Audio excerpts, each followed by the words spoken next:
Un navire rempli d'or et d'autres trésors d'une valeur de plus de 13 millions de dollars a été retrouvé au milieu du désert de Namibie après presque 500 ans. La personne à l'origine de cette découverte était à la recherche de diamants, mais elle a fini par trouver quelque chose de bien plus précieux pour l'histoire.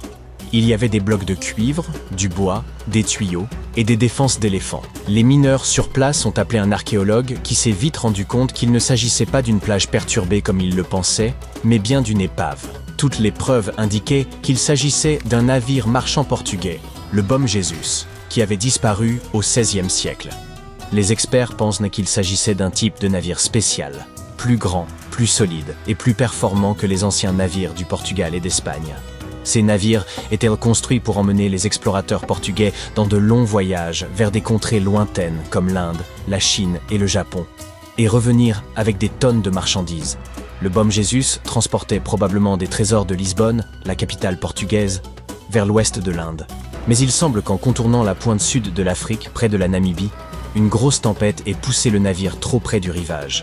Le navire aurait alors heurté un rocher, aurait chaviré et se serait brisé avant de sombrer.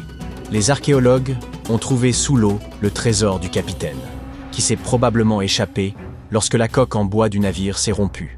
Ils ont également trouvé des morceaux du navire éparpillés le long du rivage, probablement à cause de la violente tempête, et plus tard, des travaux de construction menés dans la région.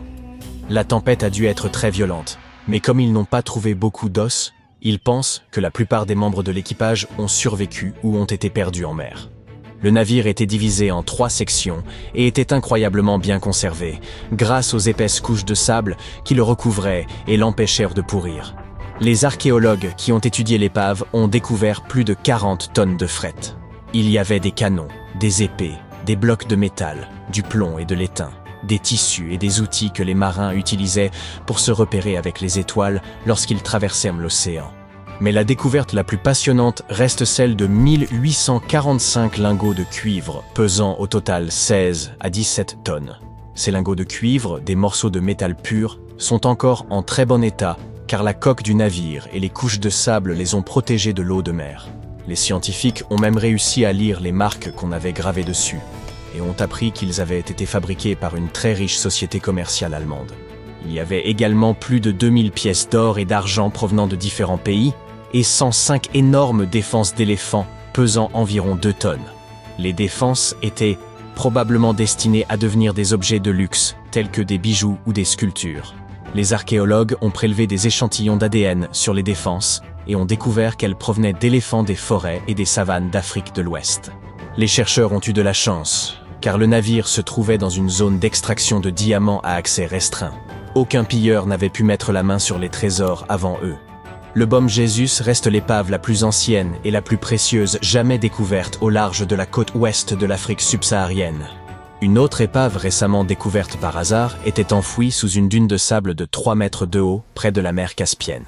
Certains l'appellent le plus grand lac du monde. Et son niveau d'eau monte et descend au fil du temps en raison des changements climatiques.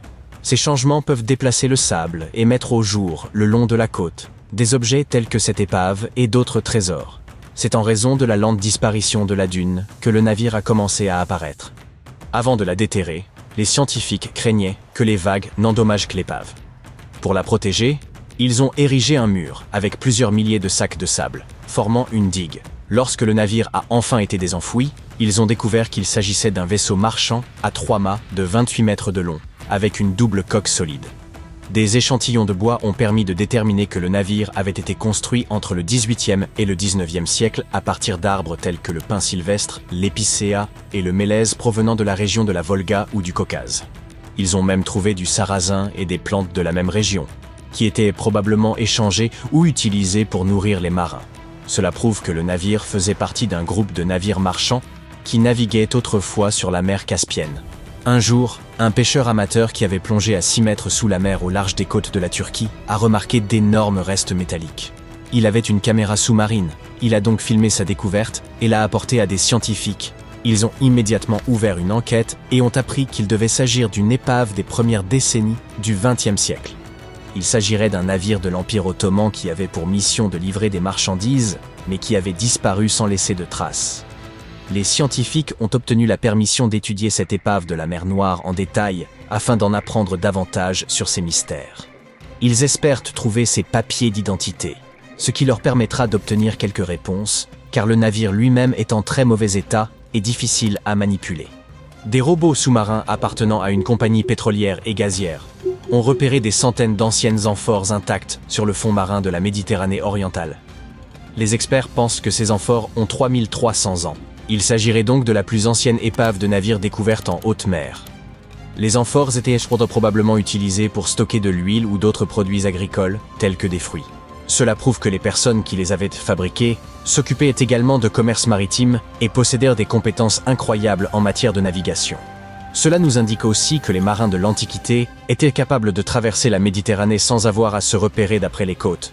Tout ce qu'ils pouvaient voir, c'était l'horizon, et ils devaient donc utiliser le soleil et les étoiles pour s'orienter.